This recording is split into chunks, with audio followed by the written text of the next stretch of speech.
It's the Bart and Bart Show. I'm here with Coach Bart Lundy at UWM.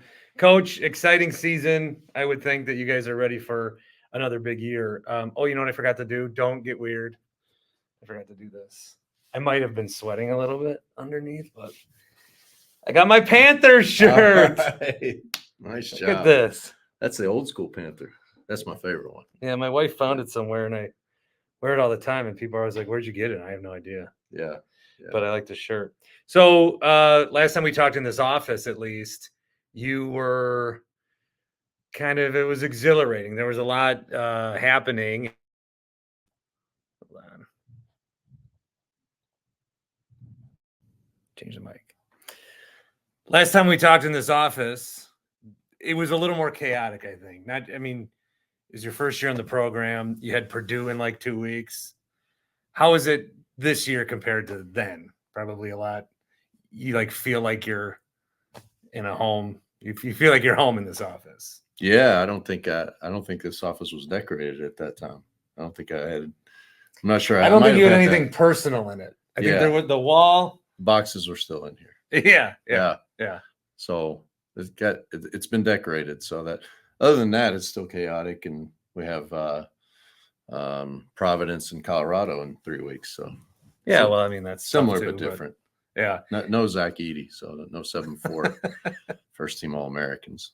How do you feel about the team coming in? Just broadly, generic question. I mean, I think the results you had last year, first year head coach, and you'd been accustomed to winning 20-some games every season, and you were able to do that again with the Panthers.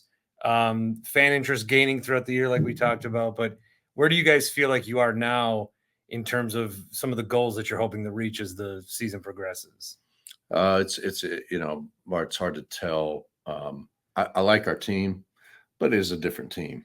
It's that team last year was good. We do have some guys that have now developed for a year, and I've got guys that have some corporate knowledge, but we still have a lot of new faces. So 23 new recruits in 2 years. So if you could process that. So it's been turnover, and finally we have a stable roster. So going forward, 13 new ones last year, but another big group. And so we have 18 guys. So some of those are walk-ons, but it's still a work in progress. So every team's different, and I like our chances, and I like what we're doing right now, but we'll see how it translates. It's nice, I think, when you were for media day last year, I think it was Angelo and BJ up there with you also a year ago. And that's got to be nice to have, first year head coach. You get some guys that you might be familiar with, but these are guys that, as you say, they know the program, they know Milwaukee, they know what you want. So you don't have to just be the guy that people can lean on. I think players can lean on other players now. Yeah. It was not only that, but I only had one guy on staff that had ever coached with me, and we have continuity with the players, and we had 0 turnover on our staff. So yeah, I'm a little more comfortable. I don't know if that translates to wins, and championships and all that, but there's a lot that goes into it. But having continuity in your program in any sport in this day and age is one of the most difficult things. There is a difference if you drive by campus. If you get to be on campus, there's a brand new practice facility, which when you think of, where basketball teams would practice, I mean, it's one thing to practice it's one thing, like I think of like my high school where it's, all right, the basketball's on one side, softball's doing another thing. There might be track in here, and whatever. You guys have your own dedicated facility with the women's team for basketball, your own gym. And I think this has been in motion for a while. It's just so much better. It has to be to tell a recruit, and this is where this is going to be. And this is going to be really nice. But then you can be like, come on in and see it. I mean, that practice facility, I don't know, does it equate to 1 win or 2 wins? It's impossible to tell. But it's got to just be so nice to have your own dedicated space. It is. And last year and the coaches before me really did have a challenging situation. Your description of your high school situation is not exactly what we had to deal with, but not far off. And we're at the end of the day, we're teachers, and that is our classroom. That's where we teach our players. So having that dedicated space, having it'd be quiet and nobody running the track around you and nobody hitting baseballs in the corner, and nothing against baseball team and the track team. They're excellent, but yeah, it's fairly distracting. I have trouble keeping their attention to begin with, and that made it doubly hard. And then part of what we sell our players on is the experience we give you is going to be the best you can possibly get. We're going to develop you in every way, on and off the court, and we're going to give you every opportunity to develop into the best you can be that you would get at a Marquette or a Wisconsin. And with this facility, we can live up to that. And that was part of my decision to come to take this job, as I could see that vision. So to see it come to fruition is pretty nice. Do you notice anything with, like, obviously the Bucks are really good right now, and Marquette's ranked very high. Is there, because basketball and you guys are coming off a 20-plus win season, is there a rising tide situation happening where, like, you guys are creating your own momentum, but there's also just the momentum of basketball in Milwaukee? Do you feel any of that? Yeah, for sure. If we're exciting to watch. We are exciting to watch. Our style, we got good players. We're super athletic. But then you can go see the Bucks with Dame and Giannis. Yeah. Does Milwaukee understand like what we have going right now?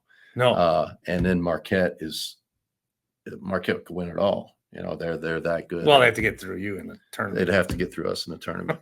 But then hopefully, that all people in Milwaukee feel that, and we start to get folks from outside of Milwaukee coming in and seeing there's a lot of good basketball. And you know what? We're across the parking lot from each other. It's you could spend a week in that area and see a lot of good basketball. So hopefully people take advantage of it.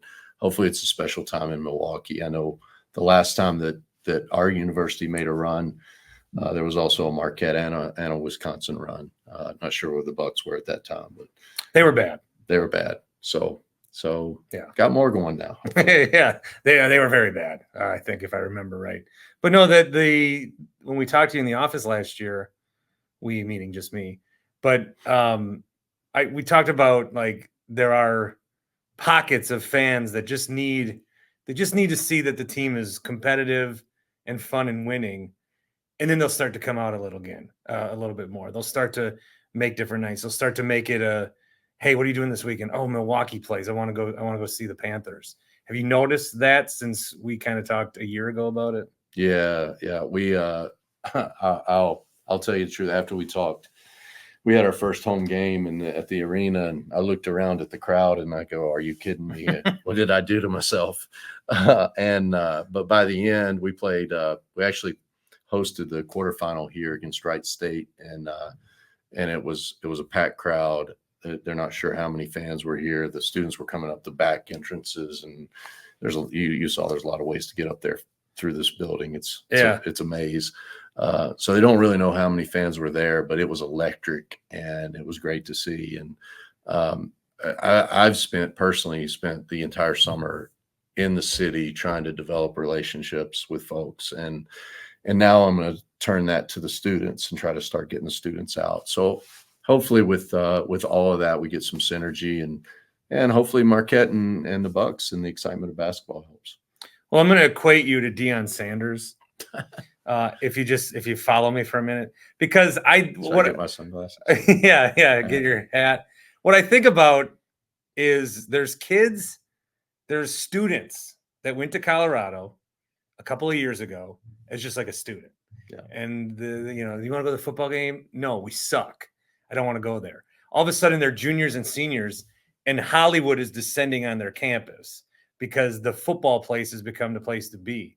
So when I was talking about that, I meant like kind of in the community, but just to give the students something, that they can right in the city, be a part of and have some sense of pride and do something like together. I think that is cool to see too. And that's, I think, maybe what you saw throughout the year is, hey, the place I go, we're good. We can go watch that. Yeah. So you're like the Dion of Milwaukee. Oh, I can look at that a few different ways, but I appreciate it. Just don't lose games you're supposed to win. Yeah, you got to win games you're supposed to lose. Yeah. So part of what I've seen at Milwaukee, guys like you, I don't know how they were when you were here, but through that Bruce Pearl era, those are the guys that still come to the games, that still want to be a part of the program because that was their experience. Pearl was Deion Sanders then of Milwaukee, and if we can get that magic and that energy coming back, and but you got to win, you got to get it done. Deion's only as good as his last game and some sunglasses. So I got to start getting some gimmicks, like some sunglasses. You're at Colorado.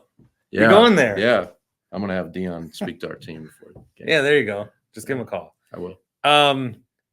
One thing that has changed in college is, and it's been there a little bit, but you're constantly recruiting is a big part of the job. Yeah. But more so now with the ability to get in that portal, you almost like every day are sort of recruiting your own guys to stay. And I think, BJ's a guy that people are like, hey, this guy's pretty good. Is now you got to kind of fight against that. How much harder has that made your overall job, that you're recruiting elsewhere, but you've also got to cultivate a place, which he talked about in the media presser, is this, it's a sense of home. This is where I want to be. These guys, I connect with them. I would think that's just a whole nother obstacle that maybe you didn't ever foresee when you started coaching. Yeah, it's really difficult. So let's just to give some perspective. Here's BJ Freeman, who, he had a few options, but we might have been his best option, coming out of 1 year of junior college. And then 6 months, 8 months later, he's had a good sophomore year. Not only does, people have always tried to poke players out, but before they had to sit out a year and there was no NIL. So now BJ Freeman could leave, be eligible next year for a different team. And I won't even get into the specifics of how much money he was offered, because people will say, well, maybe he should have taken off, to the point where, I have to look at him and say, BJ, I can't tell you what I would do, So we create the best situation we can. We give them the best experience. They know we care about them. We're developing them. We've got a long-term plan for their success. And you hope that trumps some of the other things that are out there. It's tough. It is tough. I don't envy it, but you seem to have pulled it off with a few of your guys. Yeah. And bring in more. And it's the constant. There's some kids from Milwaukee. Have you made an effort to really recruit in city or make that more of a priority? Yeah, we're really trying. Mark Miller, who is the guru of prep basketball, he's here today for our media day, and we got Lyric Davis to come back, and we've got Simeon Murchison, true freshman from here in the city. So we're doing our best to start to cultivate those relationships and recruit those kids. The part of the reality of men's college basketball right now, and especially at the mid-major level, is you have to stay old. You can't. There are 24, 25-year-olds still playing because of the COVID year. Now that starts to cycle out after this year, but you can't have a bunch of 18-year-olds playing against a bunch of 24-year-olds. It's men against boys. So, and you'll still, even without the COVID, you'll still have guys that, maybe can make some money yet. If they were going to go pro, who knows? I could go. I don't know if I can go pro. I can go to Spain, or I could stay where I am. Yeah. Finish, get my degree, make a little money if I get an NIL deal. So that's the same thing. I mean, you're getting old. Yeah, and the NIL will, Timmy at Gonzaga, he would have probably gone pro earlier, but they had no guarantees, and so he probably made more money staying at Gonzaga than he did leaving. So the NIL and the portal changes everything. All right, one more. When I do a sports radio show, when I drive home, I don't listen to sports radio.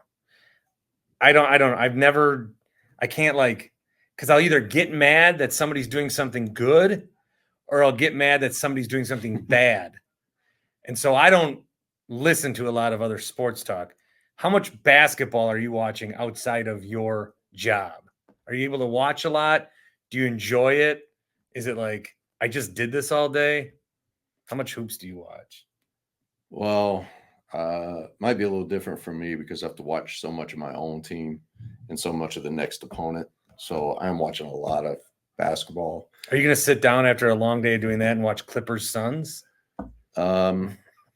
Sometimes I like to watch with my son, but I will watch. I still have my former assistant head coach at Queens, some of my former players. I work for Buzz Williams. I have different coaches out there that I want to watch their teams. But I would say the older I get, the less I do that. I probably am similar to your sentiment. Well, either way, I'm going to get mad. I'm going to get mad that I didn't think of it, or I'm going to get mad that they are bad. Coach Bart Lundy, thank you, man. Yeah, thanks, Bart.